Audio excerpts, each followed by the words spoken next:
পারমাণবিক ইস্যুকে ঘিরে যুক্তরাষ্ট্র ও ইরানের সম্পর্ক আবারও উত্তপ্ত হয়ে উঠেছে। মার্কিন বিমানবাহী রণতরীকে লক্ষ্য করে কঠোর হুঁশিয়ারি দিয়েছেন ইরানের সর্বোচ্চ ধর্মীয় নেতা আয়াতুল্লাহ আলী খামেনি। তিনি দাবি করেছেন, প্রয়োজনে সমুদ্রের তলদেশে মার্কিন রণতরী পাঠিয়ে দেওয়ার মতো সামরিক সক্ষমতা ইরানের রয়েছে। তার এই মন্তব্য ঘিরে আন্তর্জাতিক অঙ্গনে নতুন করে উদ্বেগ তৈরি হয়েছে। বিশ্লেষকরা বলছেন, আগুন নিয়ে খেললে হাত পড়ে এই বাস্তবতাই যেন সামনে চলে আসছে। ইরানের সামরিক বাহিনীর পক্ষ থেকেও এসেছে কড়া বার্তা। দেশটির সশস্ত্র বাহিনীর প্রধান major general Abdur Rahim Musavi সতর্ক করে বলেছেন, যুক্তরাষ্ট্র যদি আগ্রাসী পদক্ষেপ নেয় তবে তার ফল হবে অত্যন্ত ভয়ঙ্কর। বিশেষ করে মার্কিন বিমানবাহী রণতরী ইউএসএস আব্রাহাম লিঙ্কন এবং ইউএসএস আরফোর্ডকে লক্ষ্য করে পরিকল্পনা প্রস্তুত রয়েছে বলেও ইঙ্গিত দেন তিনি।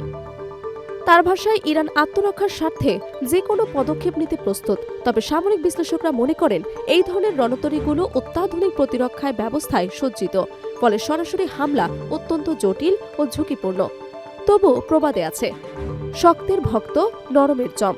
শক্তি প্রদর্শন অনেক সময় কৌশলগত বার্তা বহন করে। উত্তেজনার আরেক কেন্দ্রবিন্দু হয়ে উঠেছে গুরুত্বপূর্ণ সামুদ্রিক পথ হরমুজ প্রণালী। কয়েক ঘণ্টার জন্য এই প্রণালীতে জাহাজ চলাচল বন্ধ রাখে ইরানের বিপ্লবী গার্ড বাহিনী, অর্থাৎ ইসলামিক রেভলিউশনারি গার্ড কর্পস। বাহিনীটির দাবি, নিরাপত্তা ইস্যুতেই এমন পদক্ষেপ নেওয়া হয়েছিল। তবে আন্তর্জাতিক বাজারে এর তাৎক্ষণিক প্রভাব পড়ে, কারণ বিশ্বের উল্লেখযোগ্য অংশের তেল রপ্তানি এই পথ দিয়েই সম্পন্ন হয়। সৌদি আরব, ইরান, ইরাক ও সংযুক্ত আরব আমিরাত সহ উপসাগরীয় দেশগুলোর জ্বালানি রপ্তানির জন্য এই প্রণালী অত্যন্ত গুরুত্বপূর্ণ। বাতাসের আগেই গাছের ডাল দোলে। তেলবাজারের অস্থিরতা যেন সেই আগাম সংকেতই দিয়েছে। এদিকে সামরিক উত্তেজনার মাঝেও কূটনৈতিক তৎপরতা থেমে নেই।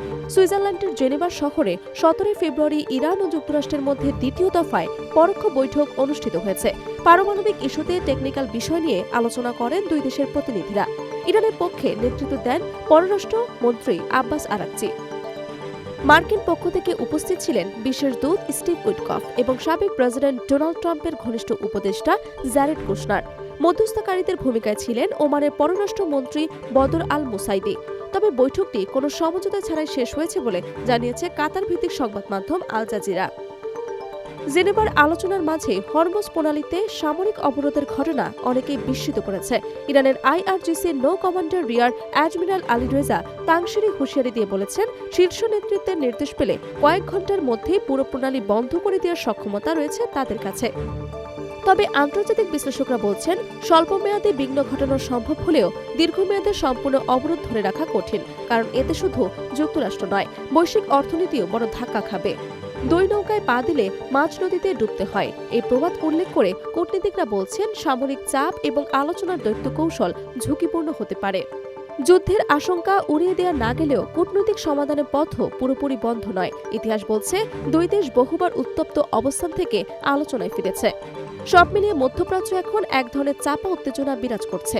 সামরিক শক্তির প্রদর্শন ও কূটনৈতিক দর কষাকষির এই সমান্তরাল বাস্তবতায় বিশ্ব তাকিয়ে আছে পরবর্তী পদক্ষেপের দিকে, কারণ আগাম সতর্কতা অর্ধেক যুদ্ধ জয়ের সমান, আর সেই সতর্কতার পরীক্ষা এখনই।